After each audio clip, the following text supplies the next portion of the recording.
Hello everyone, welcome to my channel. আশা করছি তোমরা সকলেই খুব ভালো আছো। আজ আমি নিয়ে চলে এসেছি, দেখতে পাচ্ছ, ক্লাস 6 লেসন 12 অ্যাক্টিভিটি 10A। অনেক আগে থেকে এটা দিতে বলেছিলে, কিন্তু কোনো কারণে সম্ভব হয়নি, এখন দিয়ে দিচ্ছি, এটা দেখে নিও।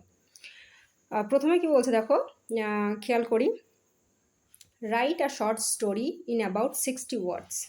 তাহলে একটা শর্ট স্টোরি লিখতে হবে, তা সেটা কত ওয়ার্ডসের মধ্যে হবে? 60 ওয়ার্ডসের মধ্যে, using the hints given below. অর্থাৎ এই হিন্টসগুলোকে আমরা কাজে লাগাতে পারবো। ঠিক আছে, অ্যাড আ টাইটেল টু ইট। প্রথম কথা কি বলেছে, একটা শর্ট স্টোরি লিখতে হবে 60টা শব্দের মধ্যে, এবং এই হিন্টগুলোকে ইউজ করতে হবে একটু, আর একটা টাইটেল দিতে হবে। আশা করছি এটা অনেকেই বুঝতে পেরেছো কি বলতে চেয়েছি। এরপর চলে আসছি হিন্ট কী কী দিয়েছে। প্রথম বলছে, you went on a tour with your friends. তুমি তোমার বন্ধুদের সঙ্গে ট্যুরে গেছো। তারপর বলছে, stayed the night in a house inside a forest. একটা জঙ্গলের মধ্যে একটা ঘরে তোমরা রাত্রি যাপন করেছো। তারপরে বলছে, স্লেপ্ট ইন সেপারেট রুমস, অর্থাৎ আলাদা আলাদা রুমে তোমরা থেকেছো সারা রাত। ওয়েন ইউ ওক আপ, যখন তুমি জেগে উঠেছো, ইয়োর ফ্রেন্ডস ওয়ার অল গান, তোমার সমস্ত বন্ধুরাই চলে গেছে। ইয়োর ফিলিংস, তোমার ফিলিংসটা কেমন ছিল সেটা জানাতে হবে। নাও ইউ রিটার্ন হোম, এবং তুমি হাউ ইউ রিটার্ন হোম, এবং তুমি সেখান থেকে কীভাবে ফিরেছিলে। দ্যাটস ইট, এইটুখানি জিনিস। চলো, প্রথম যে কাজটা আমাদের করতে হবে সেটা কি না, আমাদের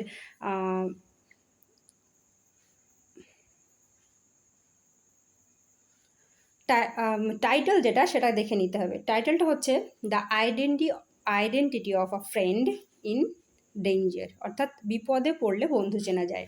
এটা আমি একটা টাইটেল দিয়েছি, তোমরা যা খুশি দিতে পারো, অসুবিধা নেই। এই বন্ধুত্বের ওপরেই টাইটেলটা দিতে হবে। তারপরে দেখো বলছি, আমরা টেক্সটটা মানে আমাদের স্টোরিটা শুরু করি। আর 60টা শব্দের হয়তো 2টা শব্দ বেশি হয়ে যেতে পারে, এটা কোনো প্রবলেম নয়। প্রবলেম হচ্ছে তোমাকে গল্পটা কিন্তু 60 থেকে 70টা শব্দের মধ্যে গুছিয়ে লিখতে হবে। প্রথমে দেখো বলছে, মি অ্যান্ড মাই 5 ফ্রেন্ডস, আমি এবং আমার 5টা বন্ধু, ওয়েন্ট অন আ ট্যুর, একটা ট্যুরে গেছিলাম। উই ডিসাইডেড, আমরা সিদ্ধান্ত নিয়েছিলাম, to go to a forest, মানে আমরা একটা ফরেস্টে বা জঙ্গলে যাওয়ার জন্য সিদ্ধান্ত নিয়েছিলাম। তারপরে কি বলছে দেখো, the forest was dark and thick, জঙ্গলটা কেমন ছিল? ভীষণ ঘন আর অন্ধকার। We went a long way, আমরা অনেকটা লম্বা রাস্তা পাড়ি দিয়েছিলাম। ঠিক আছে, তারপরে কি বলছে দেখো, অ্যান্ড ইট ওয়াজ ইভিনিং, এবং তখন সন্ধ্যা হয়ে গিয়েছিল। উই স, আমরা দেখেছিলাম, a house in the forest, একটা বাড়ি দেখতে পেয়েছিলাম সেই ফরেস্টের ভিতর। So we decide to stay, সুতরাং আমরা তখন সিদ্ধান্ত নিয়েছিলাম সেখানে থাকার।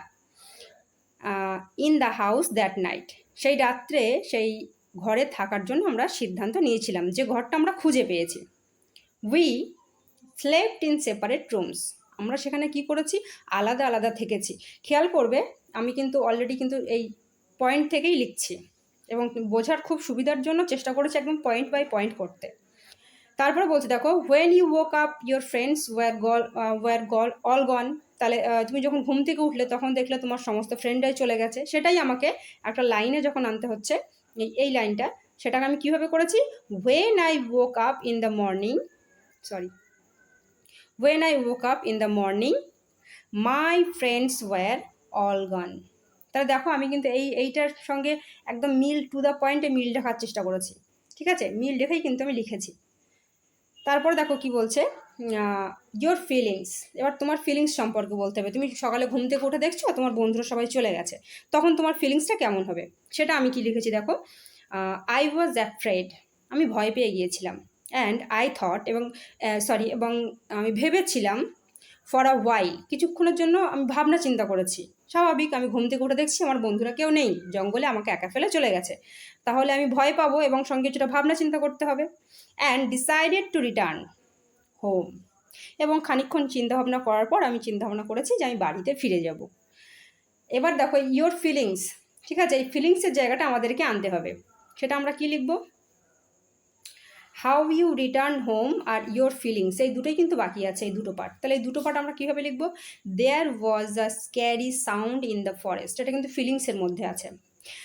সেখানে সেই জঙ্গলের ভিতরে একটা ভয়ঙ্কর শব্দ হচ্ছিল। যেহেতু আমি এখন একা, আমার ভয়টা বেশি পাওয়া উচিত, আর সেটা আমি পাচ্ছি।